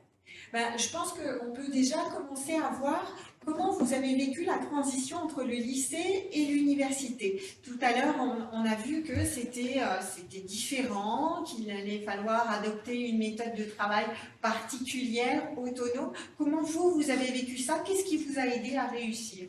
Alors moi, c'est particulier dans ma filière parce que je suis encore au lycée. En L1, j'avais 75% du temps au lycée, donc tout ce qu'on a vu, les matières français, mathématiques, c'était au lycée, et j'avais 25% de mes cours qui étaient à la faculté ici, et après, là, cette année, c'est moitié-moitié du temps, mais donc moi, ça m'a pas fait une grosse différence comme ça peut le faire pour les STAPS ou les sciences de l'éducation, mais après, la plus grande différence, c'est qu'il faut, on a beaucoup de projets à faire, beaucoup de projets en groupe à faire, beaucoup de travail de recherche à faire dans tout ce qui va être les matières liées à la sciences de l'éducation. Et donc, il faut prendre ces temps-là et prendre du temps pour, par exemple, pouvoir prendre des temps pour se réunir avec ses camarades, pour pouvoir faire des travaux de groupe. Il ne faut vraiment pas négliger tous ces temps-là parce que ça prend énormément de temps. Et donc, c'est ça qui change, je pense, par rapport au lycée. C'est que de nous-mêmes, il faut qu'on crée des espaces de travail plutôt que d'attendre qu'ils viennent à nous. Mais après, ce qui est quand même bien à la fac, c'est que les professeurs en général, moi, dans toutes les matières que j'ai, nous laissent du temps pour faire nos travaux de groupe, quand même en classe. On nous laisse toujours 1 heure ou moins 2 heures pour faire en classe, donc déjà débuter puis poser des questions. Mais c'est vrai qu'après, pour finir le travail, il faut s'organiser et faire ses propres temps. Et sinon, après, moi je suis pas du tout de Brest, donc pareil, c'était une nouvelle ville pour moi. Donc après, c'est pareil, c'est découvrir de nouvelles villes, prendre des transports en commun que tu n'as jamais pris. Mais franchement, à Brest, ça se fait très bien, c'est pas non plus une très grande ville non plus. Donc c'est assez facile d'accès en tout cas, et il ne faut pas hésiter à poser des questions, même aux étudiants, ou même aux étudiants entre nous, entre L1, certains sont plus renseignés que d'autres. Voilà. On dit que la grande différence entre le lycée et l'université, c'est la capacité à poser des questions. Vous êtes d'accord? Oui, il ne faut pas hésiter. Puis même, faut pas hésiter, par exemple, là on a parlé de la première semaine d'intégration. Si par exemple vous avez un peu une peur d'arriver en études supérieures, et ben vous allez perdre un peu vos repères, peut-être vos amis de lycée qui peut-être eux sont partis dans d'autres villes, et ben faut vraiment être investi, par exemple profiter de la semaine d'intégration pour y aller au culot. Faut y aller, faut aller poser des questions aux gens, faut aller vers les autres étudiants, et il n'y a que comme ça que vous faites des amis et que vous pourrez après passer des bonnes années. Donc que ce soit oui avec les professeurs, mais aussi je pense entre étudiants, faut un peu des fois se dire bon j'enlève ma timidité et j'y vais et ça va bien. Mais après je pense dans tous les cas, même au lycée, je pense pas plus au lycée que forcément à la fac, faut poser des questions si tu veux positif. Je sais pas si je suis très claire, mais. Je reviens sur ce que vous avez dit tout à l'heure. Vous avez dit que vous n'étiez pas de Brest. Est-ce qu'il y a des structures qui ont pu vous aider pour tout ce qui est la recherche de logement, la vie étudiante? Non, je pense que c'était quand j'ai été sur Parcoursup que j'ai recherché. Dès que j'ai été acceptée là dans la filière, après forcément on recherche le logement, puis on recherche les transports en commun. Donc, je pense que c'était plus sur internet de moi-même où j'ai trouvé. Par exemple à Brest c'est Bibus pour les transports en commun. Et après, non, je crois pas. Après, en première année, quand on arrive, dès la première semaine, on a beaucoup d'interventions sur, justement sur ça, sur plein d'aides, si on a besoin de, tout simplement si on a des questions sur, je sais pas, même où aller pour, je sais pas, pour où étudier, où sont les bibliothèques universitaires, toutes ces choses-là. Tout le mois de septembre, c'est un peu une adaptation en première année où vous avez plein d'infos et on vous donnera plein d'associations qui peuvent vous renseigner, même ici à la fin. Oui, pour compléter ce que ça peut peut-être intéresser notamment les gens en visio, vous avez le CROUS qui gère des cités étudiantes. Vous avez les cités étudiantes ici sur le campus. Alors je ne sais pas le nombre exact de chambres, mais vous avez la possibilité d'avoir des chambres essentiellement pour les boursiers, mais pas que, aux alentours de 223 €, je crois que c'est ça, et des studios aux alentours de 360 € par mois. Et les demandes sont à faire assez en amont. Là, on va commencer à être sur la période à laquelle il faut faire les demandes. Donc, je pense que ça peut intéresser notamment des gens en visio. Et puis, pour compléter ce que vous avez dit, Marie, il y a plein de services qui sont à la disposition des étudiants sur le campus. Vous avez un service socio-culturel avec en fait, tout est organisé sur le campus pour faciliter la vie des étudiants. Donc, le service socio-culturel avec de l'accès à des spectacles à des tarifs réduits, des restaurants universitaires avec des repas quand on est boursier à 1 €, quand on n'est pas boursier à 3,50 €, je crois, ou 3,30 €. Et un service de médecine avec des médecins, donc médecine gratuite avec des médecins, je crois qu'il y a des gynécologues, vous avez la possibilité d'avoir des soins dentaires gratuits à la faculté de médecine, des psychiatres et des psychologues. Vous avez le SUAPS, dont a parlé Madame Graal tout à l'heure, le service des activités physiques et sportives. Combien d'activités physiques et sportives sont proposées? Il y en a, il y en a beaucoup. Il y a de tout. Et gratuitement, hormis quelques activités sportives, je crois que c'est la voile, il me semble, et c'est à tarif défiant tout concurrent, je crois que ça doit être de l'ordre de 30 € l'année, où c'est vraiment pas cher. Donc, il y a un service aussi de suivi spécifique des étudiants, avec des étudiants qui fait. auraient eu des parcours liés à un handicap ou des difficultés, qui avaient des tiers-temps ou ce genre de choses. La continuité entre le lycée et l'université est assurée aussi par un service. Donc ça c'est important aussi, important de le dire, parce que nous on bosse beaucoup avec ce service-là pour l'accompagnement spécifique d'étudiants qui peuvent rencontrer des difficultés à un moment donné de leur vie ou autre. Et on a aussi un accompagnement pour les sportifs de haut niveau, donc avec notamment le service de Cap Avenir qui peut accompagner, si des sportifs de haut niveau ont besoin d'un aménagement de temps, ça peut être envisageable. Donc voilà. Marie, donc vous êtes en deuxième année, vous me disiez tout à l'heure, vous faites des stages? Oui. Nous en PPPE, on a déjà fait des stages en première année. On a fait 3 semaines de stage en première année, stage d'observation. Et là, cette année, comme M. Poggian l'a décrit, on a des stages tous les vendredis après-midi où on est en classe. Et au début, ça a commencé en novembre, donc début novembre-décembre, on était dans l'observation, on regardait un peu comment se passe la classe, on essaie d'intervenir à quelques moments en accord avec la professeure, puis après, petit à petit, on intervient de plus en plus, on fait toutes les séances. Après, là, nous, pratiquement, pendant toute l'après-midi, on intervient. Et on crée des séances en accord avec la professeure qui nous propose des choses qui étaient, elle, dans sa programmation. Ou alors, elle nous a proposé, nous, si on a des idées, de pouvoir aussi faire des séances qu'on souhaite. Et donc, on intervient le vendredi après-midi, on fait des séances avec les enfants. Et c'est super parce que moi, c'est vraiment, moi en tout cas, dans le parcours préparateur aux professeurs des écoles, moi c'est spécialement pour devenir professeur des écoles, et donc c'est totalement ce que je veux faire, donc c'est super agréable d'être déjà dans le métier et d'associer les cours qu'on a à ce qu'on a sur le terrain. Et une petite question, mais sur laquelle vous allez peut-être revenir, tu vas peut-être revenir tout à l'heure. Vous avez dit que le PPPE, il faut parler breton. Est-ce que vous parliez breton en rentrant à l'université? Non, moi je parlais pas du tout breton avant de faire la licence. Et j'ai choisi de m'orienter vers cette licence de ce parcours, parce que je pensais que c'était le plus pertinent pour moi, pour ce que j'avais besoin pour avoir le concours de professeur des écoles. Et le breton, je me suis dit, c'est une expérience, je tente. Si ça me plaît, je continue. Si ça me plaît pas, je vais en sciences d'éducation, parce qu'on peut faire des passerelles et aller en sciences d'éducation. Et je me suis dit, moi, mon objectif, c'est de rester en Bretagne. Donc, je me suis dit, le breton va m'aider à rester en Bretagne. Et franchement, j'ai très bien accroché avec la langue. Et pratiquement toute ma promo n'avait jamais parlé de breton avant de commencer la licence. Et ça se passe très bien. Et c'est le cas aussi des promos, de la promo avant et celle d'après. Et voilà, ça se passe très bien. Et c'est une découverte. Puis aussi, c'est agréable de découvrir comment fonctionnent les classes bilingues. Donc, les classes bilingues en école publique français-breton. Parce que en général, les professeurs sont très pédagogues. Moi, je trouve en bilingue, ils sont très pédagogues. Et maintenant, ça me paraîtrait même trop simple. Ça me paraîtrait trop simple d'aller en monolingue. Parce que du coup, il y a un peu de challenge tous les vendredis après-midi qu'il faut préparer ces séances en breton.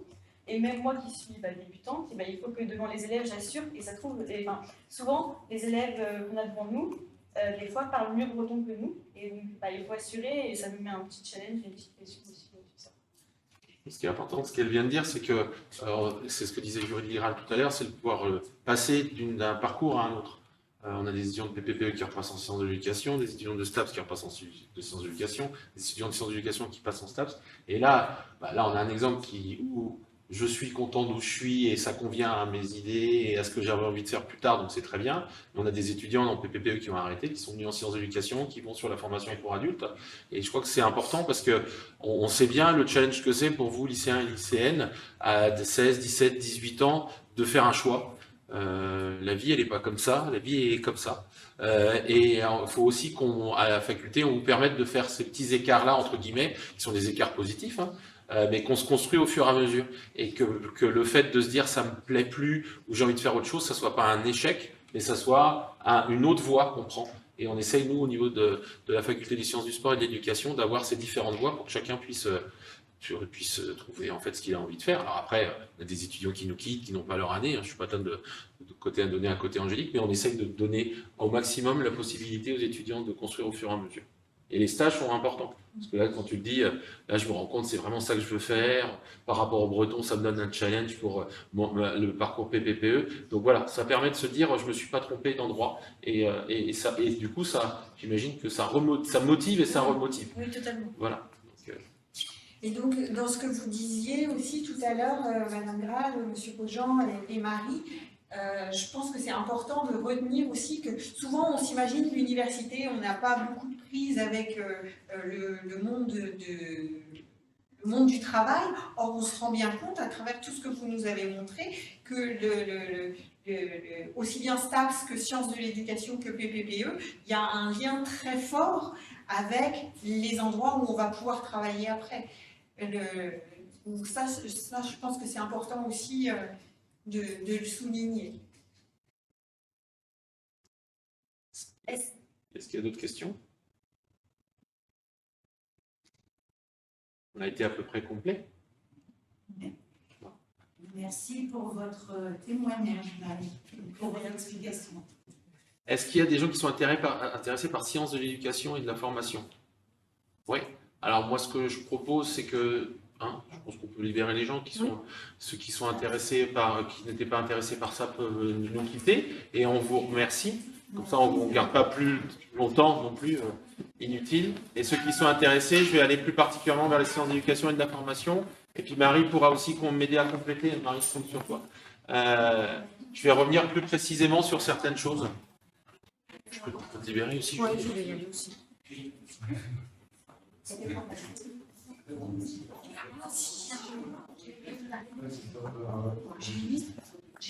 Du coup, ils sont partis, j'ai vu leur parler de la Ah oui. Ah oui, c'était deux. Ouais. Envoyer un petit message. Ouais. Ouais. Il faut que tu cales. Je finis, merci. Merci. On avait eu une personne.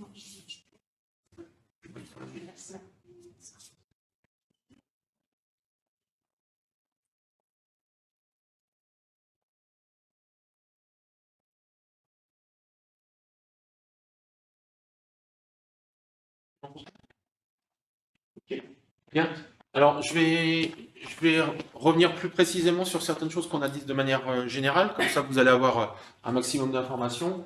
Et puis, j'aurai la chance d'avoir quelqu'un qui va pouvoir compléter plus précisément. Alors, le département de sciences de l'éducation, vous avez vu, on a 10 400 tout à l'heure, mais c'était au 1er septembre, on a eu des inscriptions tardives, c'est à peu près 1500 étudiants sur le FR.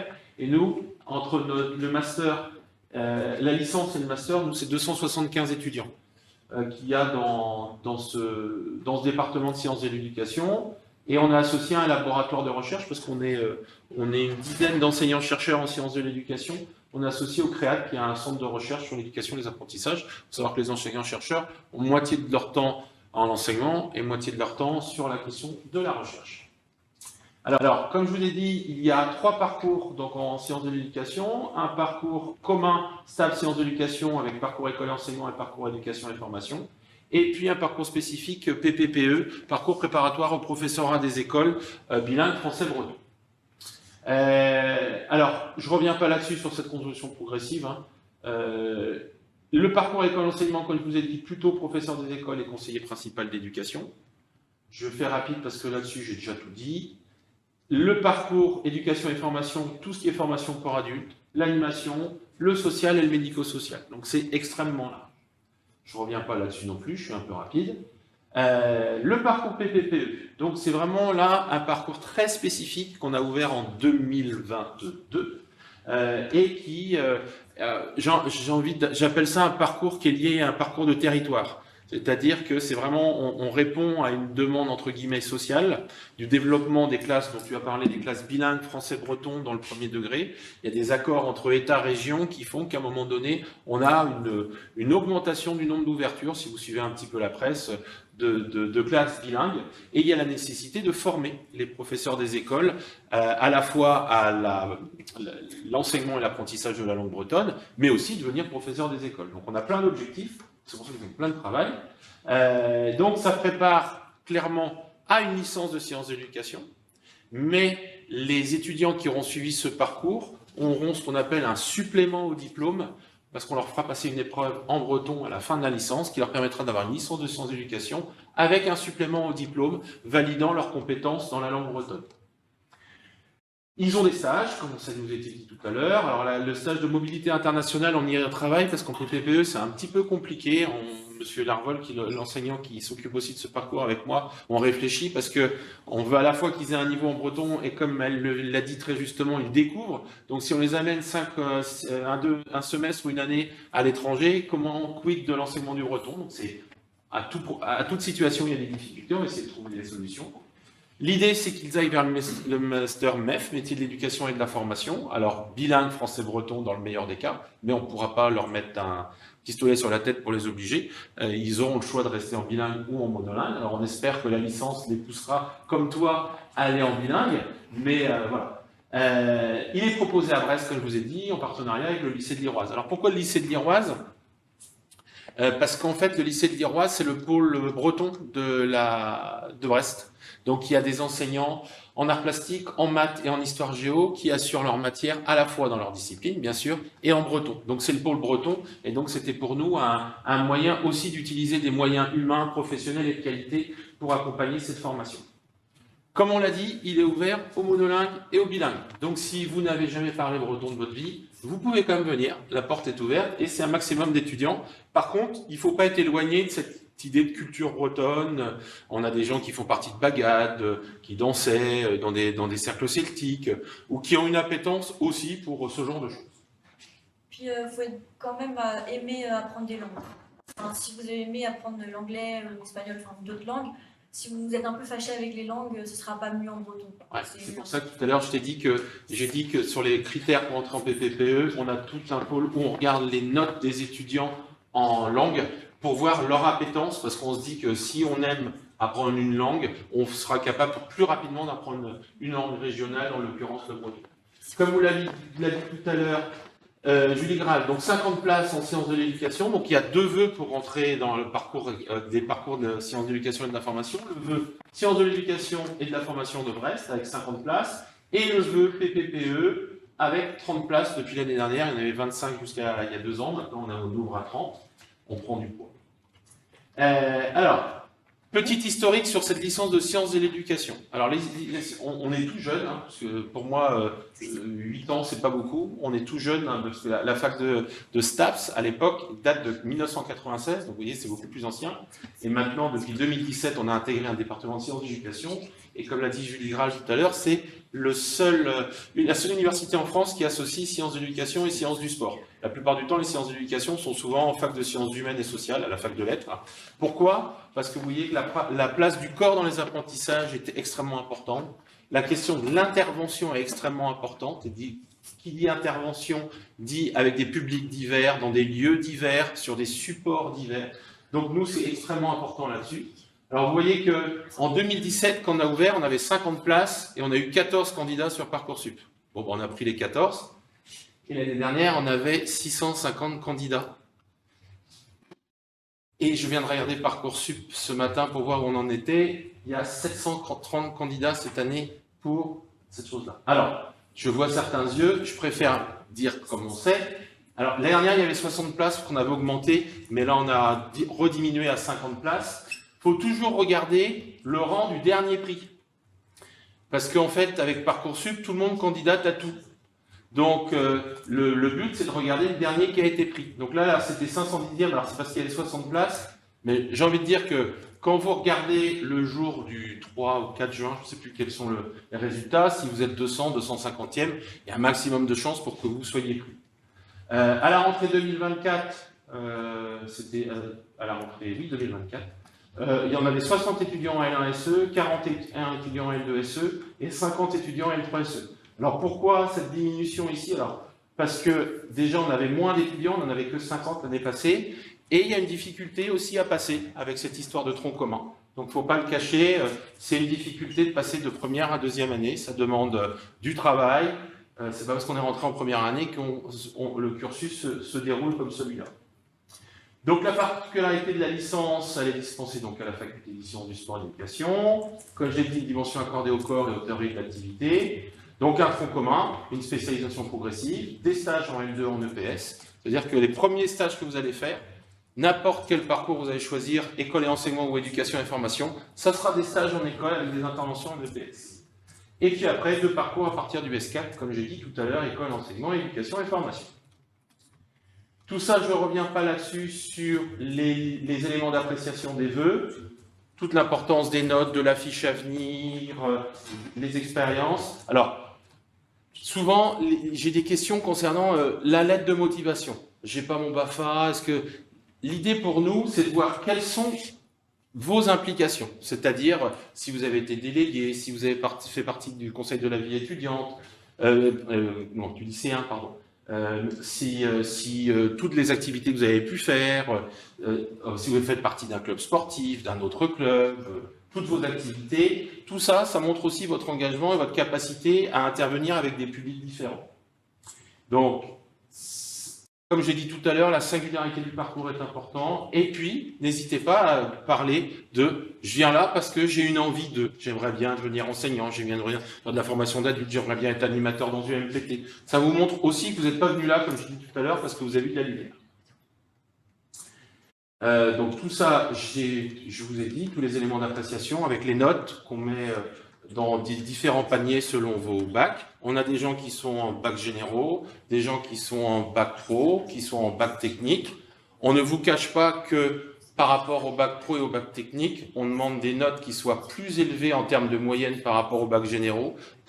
L'idée, c'est pas vous empêcher de venir, mais c'est on commence à avoir une habitude de se dire il faut une certaine moyenne comme celle-là ou certaines réussites là-dessus pour pouvoir réussir et pas pour vous mettre en difficulté. Un emploi du temps, on l'a vu tout à l'heure, en L1 SE.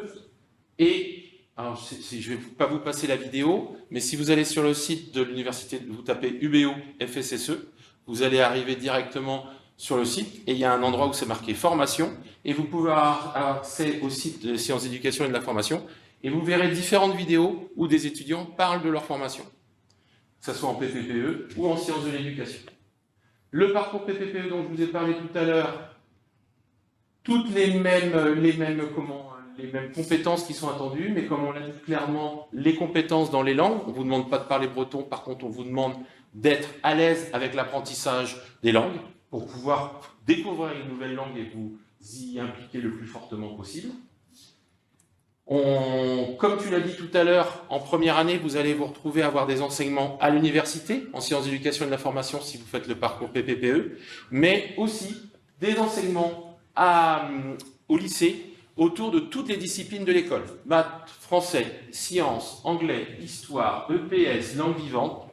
L'idée, c'est pas de mettre les gens, c'est pas des cours de remise à niveau, mais c'est toutes ces disciplines-là, vous allez être amené à les enseigner en tant que professeur des écoles. Donc, c'est d'avoir une culture générale et pluridisciplinaire sur l'ensemble des cours. Donc, à la fois des connaissances qui vous aideront à préparer les cours pour vos stages et ce genre de choses. Et puis, les enseignements de spécialisation en sciences de l'éducation. Et, comme tu l'as dit tout à l'heure, vous avez des stages d'observation en première année et des stages ensuite en deuxième et troisième année autour d'intervention. Voilà, donc comme tu l'as dit tout à l'heure, 25% du temps à l'université, 75% au lycée en L1. Donc ça fait, comme tu l'as dit clairement, un petit sas progressif de changement au niveau organisation. Moitié-moitié en deuxième et 75% du temps à l'université et 25% au lycée. L'historique de notre licence pour ce parcours-là, PPPE, on est là très récent. C'est la première promo de troisième année qui finit cette année. Toi, tu avais été la deuxième promo. En 1er septembre 2022, donc on avait 25 étudiants. Là, on a eu 261 candidatures cette année et on a pris, le dernier qui était pris sur les 30 places, c'était 139e. J'ai regardé, on a encore plus de candidats cette année, on est à 320 candidats aujourd'hui, ce matin, par rapport à l'année passée, en 30 places. Donc il y aura 30, à la rentrée, il y avait 30 étudiants en L1, 25 en L2 et 19 en L3. Il y a des étudiants qui abandonnent, ce qui est normal, mais un ratio de 19 sur 30 est plutôt un bon ratio de première à troisième année. Tous les étudiants choisissent, se réorientent, parce que là, parmi les 19 qui manquent, enfin les 11 qui manquent, pardon, il y a des étudiants qui sont revenus. Que 6 qui manquent, c'était à 25. C'était à 25, tu as raison, merci. Il n'y a que 6 qui manquent, j'étais resté sur 30, il n'y a que 6 qui manquent, et il y en a qui ont arrêté, mais il y en a aussi qui sont partis en sciences de l'éducation, qui sont revenus en sciences de l'éducation. Merci, tu suis encore mieux que moi, une super assistante. Voilà, donc ça s'adresse vraiment, ça s'adresse vraiment à des étudiants qui veulent s'orienter vers le professorat des écoles, qui ne sont pas allergiques à la langue bretonne, bien au contraire, parce que ça va être un élément extrêmement fort. On n'est pas obligé d'être bilingue. Et alors, une particularité pour l'enseignement du breton, comme tu l'as dit clairement, alors tu vas pouvoir peut-être pour nous en parler un petit peu plus, c'est que pour aller plus loin, comme on sait qu'on a des étudiants qui commencent le breton, quelque part, pendant 3 ans, il y a un petit côté intensif quand même. Il y a à la fois des cours à l'université de breton, assurés par des enseignants de notre université. Il y a des cours petit à petit, de manière progressive, en L2 ou en L3, avec les professeurs du lycée de l'Iroise. Et en complément, on a un soutien du Conseil régional de Bretagne qui nous permet d'avoir des stages d'immersion avec une association qui s'appelle STUMDI, qui est une association qui permet, qui fait des formations pour apprendre le breton. Alors, tu peux peut-être en parler? Oui, c'est ça. Bah, par exemple, en fait, donc aux vacances universitaires, donc à la vacances universitaires, contrairement au lycée, il n'y a qu'une semaine. Donc la semaine, par contre, le lycée, lui, il est fermé. Donc la semaine où le lycée est fermé, sur ces temps-là, on a des interventions. Donc des formateurs viennent nous faire des formations de breton. Et ce qui est pas mal, c'est que c'est très différent de nos cours. On va faire beaucoup d'activités, beaucoup de jeux, beaucoup d'oralité. Enfin, ça permet d'apprendre le breton d'une autre manière.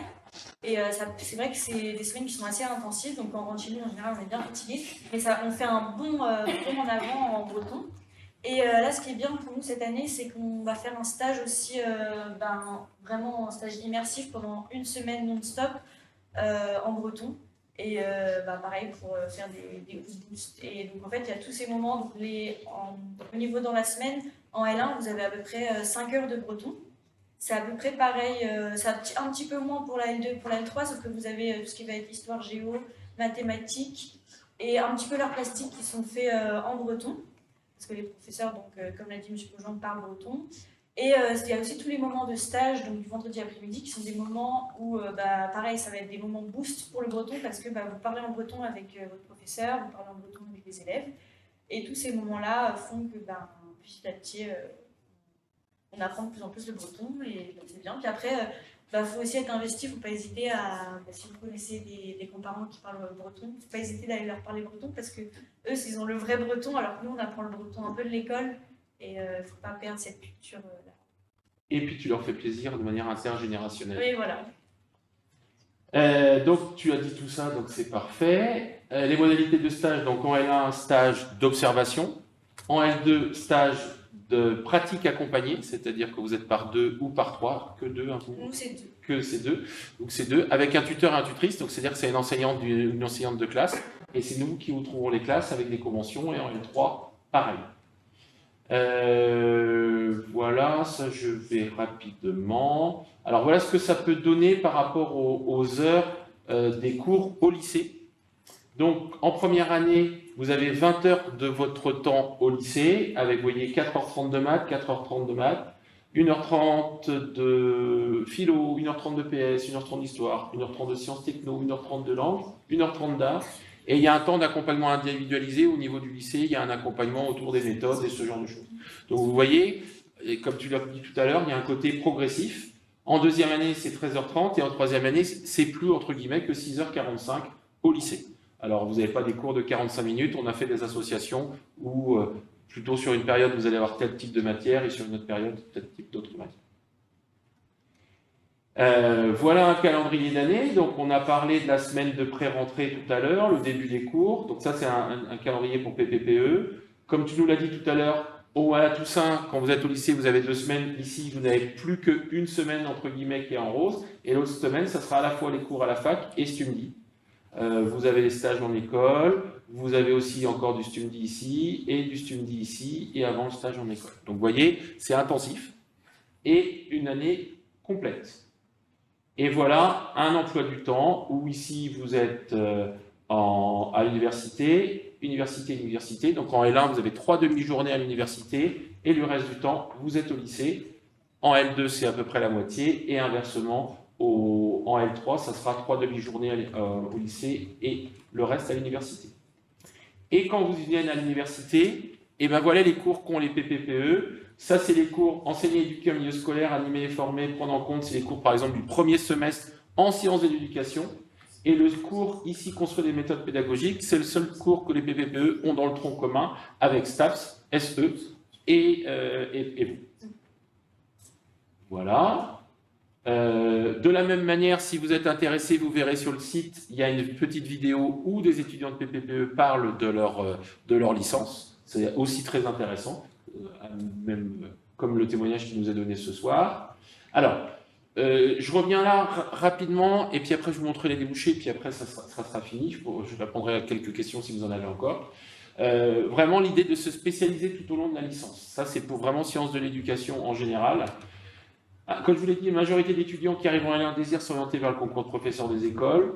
Les stages en L2, L3 leur permettent de mûrir ou de modifier leur projet. Et donc, du coup, ça nous permet pour les étudiants de passer d'un parcours à un autre tout au long de leurs 3 années de licence, selon leur envie. Soit ils sont très contents où ils sont, soit ils peuvent modifier leur parcours. On a différents cours, ça je ne reviens pas là-dessus. Au niveau des stages, je ne reviens pas là-dessus, c'était redondant. Alors, après la licence de sciences d'éducation, je crois que c'est important aussi dans le sens où il faut se projeter. Après la licence de sciences d'éducation, alors ceux qui sont en parcours PPPE vont s'orienter, j'espère pour la plupart, vers un master F, mais on a aussi des étudiants après leur licence de sciences d'éducation qui arrêtent. Et donc, on a des étudiants qui partent sur là, par exemple, on a une étudiante qui va partir en licence pro, qui va refaire une 3e année de licence, mais spécifique autour de l'accompagnement du handicap, ou des licences pro au niveau de l'animation, ou des métiers directement de l'animation. Il faut savoir que, par exemple, avec la licence de sciences de l'éducation, il y a une équivalence du BAFA. Si vous avez validé une licence de sciences de l'éducation, on ne va pas vous donner le BAFA, entre guillemets, mais c'est un titre qui permet d'intervenir dans les centres de loisirs et avec ou sans hébergement, au même titre que quelqu'un qui a le BAFA. Donc ça, c'est aussi important à savoir. Il y a des gens qui repartent vers des BPGEP, c'est des brevets d'animateurs, des diplômes d'état supérieurs au niveau de l'éducation populaire. On a pas mal d'étudiants aussi qui reprennent un cursus comme éducateur spécialisé. Il faut savoir que pour devenir éducateur spécialisé, on peut s'y inscrire sur Parcoursup dès le lycée, mais pour avoir discuté avec beaucoup de formateurs de ces instituts, il est apprécié aussi que les étudiants aient fait autre chose avant, parce que c'est un métier quand même assez difficile. La formation dure 3 ans, donc vous pouvez être diplômé à 20, 21 ans, vous êtes sur des milieux un peu difficiles, et c'est vrai qu'ils aiment bien aussi les profils d'étudiants comme les nôtres qui ont fait les sciences de sciences d'éducation. Donc là, on a plusieurs étudiants, là, depuis 2-3 ans, qui repartent vers ce concours-là. Et puis, on a des étudiants qui reprennent dans un autre cursus, en orthophonie ou en psychomotricité. La suite en master, ceux qui veulent continuer en master, c'est le master MEF, le professeur des écoles, métier d'éducation et de la formation, ou conseiller principal d'éducation, ou la formation pour adultes avec le master qu'on propose, ou d'autres masters, sciences de l'éducation, parcours animation, différents masters. Je vous remonte la diapo rapidement sur la poursuite d'études, et je vais vous montrer juste aussi un point quand même positif, c'est que sur les... Combien avaient répondu? Il y avait 47 étudiants sur 50 qui avaient répondu, donc ce qui est pas mal pour un sondage. Et il y a 92% des répondants qui étaient plutôt satisfaits de leur formation. Donc ça veut dire qu'au bout de 3 ans, on n'avait pas réussi à les dégoûter de la sciences d'éducation de la formation. Donc c'est plutôt positif pour nous comme retour par rapport à ce qu'on fait, et puis le bien-être aussi des étudiants. Alors, voilà juste pour vous dire qu'ont fait les étudiants en 2023-2024 à la rentrée, ce qu'ils ont choisi. Il y en a certains, donc les métiers de l'éducation et de la formation, ça a un maximum de gens. CPE, il y en avait certains. Il y en a qui sont venus sur notre master à nous. Il y a des étudiants qui sont repartis, vous voyez, dans une licence sanitaire et sociale. Et puis regardez ici, ça c'était les formations à l'UBO. Et les formations hors UBO, il y en a qui sont partis, alors les métiers pour devenir professeur des écoles, mais on a des gens qui sont partis en master spécialisé de ressources humaines, en master parcours cadre et consultant en formation continue. Là où c'était encore...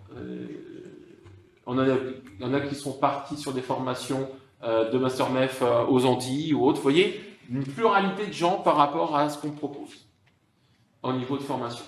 Et puis la vie étudiante, on en a parlé tout à l'heure, avec une association, l'association Pédago, qui est une association de sciences de l'éducation qui regroupe à la fois les étudiants en sciences de l'éducation et particulièrement aussi les étudiants en PPPE. Une association qui propose des débats, des accompagnements, des soirées, ce genre de choses. Ça fait partie aussi de l'insertion dans le monde de l'éducation et de la formation. Voilà. Et si vous voulez, quand je vous ai parlé du site, voilà l'adresse du site et voilà le QR code du site. Comme ça, vous pourrez récupérer les vidéos dont je vous ai parlé. Est-ce que tu veux compléter? Oui, mais je voulais juste dire par rapport au fait que donc, nous, on est en lycée, mais vous avez fait, par exemple, là, il y a du français et des mathématiques, mais on ne les fait pas du tout comme là, vous le faites au lycée. Par exemple, là, vous avez vu le français, donc vous l'avez vu en première. C'est pas le français de première pour le bac. Là, ce qu'on fait, c'est du français. En fait, là, nous, on a eu 2 professeurs différents, un pour la L1 et une pour la L2. Et donc, on fait des choses totalement différentes. Et ce qui est assez sympa, c'est que les professeurs sont plutôt libres dans ce qu'ils font. Et donc, en général, ils nous font faire des projets plutôt agréables, plutôt sympas. Et c'est pareil pour les profs à la faculté ici. Moi, ce que j'aime bien, je vais peut-être utiliser le mauvais terme, mais je trouve que les profs sont très pédagogues et ils sont au clair sur tout ce qui va être pédagogie nouvelle pour, par exemple, faire des travaux de groupe, tout ça. Et c'est ce qui est agréable, c'est qu'on n'est pas toujours dans des cours en amphi à faire juste du transmissif où le professeur parle et les étudiants écoutent. Ce qui est agréable, c'est que on fait plein de choses, différentes, et parce que justement, c'est les professionnels de la pédagogie et tout ça. Ils appliquent. On aurait un problème si on faisait Ouais, voilà. Ils appliquent les théories qu'ils nous apprennent. Donc, c'est ça qui est plutôt agréable. Voilà. Bien, est-ce que vous avez des questions? Il est presque 7 heures, donc on commence peut-être à fatiguer de notre discours, parce que là, par contre, pour le coup, on est dans du transmissif pour beaucoup depuis tout à l'heure, mais c'est le modèle de la soirée qui veut ça. Mais, Il y avait une question là, madame. Oui. Pour les étudiants en sciences d'éducation, est-ce qu'il y a des possibilités pour eux de maintenir un bon niveau de culture, de la culture des mois comme on retrouve dans le BE? Je ne sais pas qu'est-ce que vous pouvez en parallèle pour leur permettre de ne pas perdre sur ces compétences. Alors, on ne vous a pas montré la maquette des cours, mais au-delà des sciences d'éducation de l'information, on a des cours sur communication écrite et orale. Moi, j'assure des cours sur ce qu'on appelle des situations complexes, en maths, en français, en sciences, avec un autre collègue. Donc, on ne les estampille pas avec le côté discipline comme on pourrait l'avoir, mais c'est tout l'arrière-fond qu'il y a derrière. On essaye de garder cette culture très large. Alors, pas spécifique à se dire on prépare à un concours, mais eux non plus, ils ne se préparent pas à un concours, mais on n'a pas cette appellation qu'on a dans le PPPE, parce que le PPPE, en fait, si vous voulez, on en a fait quelque chose de local sur une orientation qui était nationale. C'est-à-dire que la licence PPPE, ça a été une proposition d'il y a maintenant 2022, donc 2020-2021, et je crois qu'il y a 80 PPPE qui ont dû ouvrir en France, donc qui ont été associés un lycée, une université. Sur l'université, on a une forme de liberté, entre guillemets, sur les parcours qu'on propose et les contenus de cours, mais sur la partie lycée, c'était quelque chose qui était encadré au niveau national sur les termes. C'est pour ça que vous retrouvez maths, français, ce genre de choses, avec des appellations plus classiques. Ce qui ne nous empêche pas, nous, sur les licences de sciences de l'éducation, comme je vous dis, d'avoir communication écrite et orale, ils ont de l'anglais, ils ont de la méthodologie universitaire, ils ont des cours en situation complexe avec moi, des cours de créativité, enfin, toute cette culture générale dont vous parlez tout à l'heure, on n'aura pas ces termes de discipline, mais elles sont derrière en termes de contenu. Voilà. Je ne sais pas si je réponds à votre question. Est-ce qu'il y a d'autres questions par rapport à ce qu'on... Il n'y a pas de questions à distance? Marco, on n'a pas de questions. Non. Bien. Alors, je vais juste vous montrer quelque chose. Est-ce qu'on a des élèves de première, là? Oui. Donc, avec Monsieur Poggian et avec l'association Pédago, on organise chaque année la possibilité pour des lycéens de venir passer une journée en immersion donc vous êtes accueillis par des étudiants, vous participez à des cours, je crois qu'il y a des cours magistraux et des TD, et puis vous mangez au restaurant universitaire, vous êtes encadrés toute la journée par les étudiants, et donc si vous êtes intéressés pour participer à ces immersions, donc en général elles ont lieu au mois de février, les inscriptions se font début janvier. Il faut aller sur le site de Cap Avenir. Hop.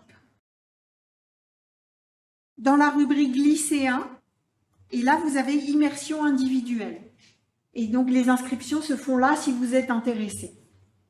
Au mois de janvier 2026, comme ça, vous venez c'est souvent le mercredi.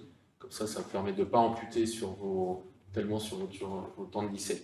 Et vous suivez une journée d'un étudiant à l'université. Ça se permet de voir les modalités dont on a parlé tout à l'heure, cours magistraux, qu'on arrive dans un amphi avec 500, 600 places. Alors c'est impressionnant pour les étudiants, mais c'est impressionnant aussi pour l'enseignant qui se trouve sur le devant, je vous rassure.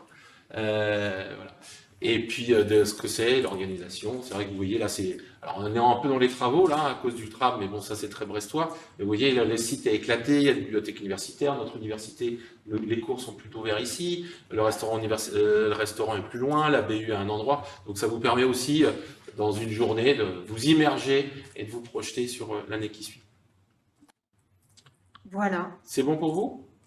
Mais on vous remercie de votre attention. Donc cette conférence, notamment avec les PowerPoint, vous les retrouvez sur le site de Cap Avenir que je vous ai montré tout à l'heure. Et puis, je vous invite à aller aussi sur le site de la FSSE, où vous pouvez trouver aussi plein d'infos complémentaires à ce qui vient d'être dit. Voilà, je vous remercie, je vous souhaite une bonne soirée. Bonne soirée à vous, et peut-être à bientôt pour certains lycéens ou lycéennes qui étaient présents.